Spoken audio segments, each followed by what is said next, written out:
তেলকই রান্না করতে সবার প্রথমে কই মাছটাকে তেলে ভেজে নিতে হবে। খুব একটা বেশি ভাজা চলবে না, মাছটাকে এপিট ওপিট করে ভেজে তুলতে হবে। দেখো আমি খুব একটা বেশি ভাজিনি, মাছ ভাজা হয়ে গেছে, মাছটা তুলে নিচ্ছি। এরপর দিয়ে দিচ্ছি কড়াইতে তেল। তেল গরম হয়ে গেছে, এখন আমি দিয়ে দেব জিরে তেজপাতা ফোড়ন। আমার ফোড়ন দেওয়া হয়ে গেল।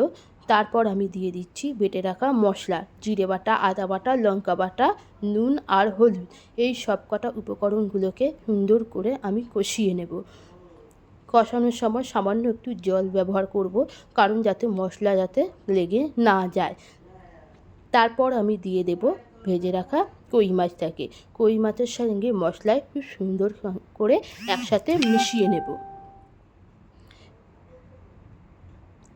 তারপর আমি দিয়ে দেব সামান্য একটু জল, যেটুকু জল দেব সেই জলটাকে পুরোপুরি শুকিয়ে নেব।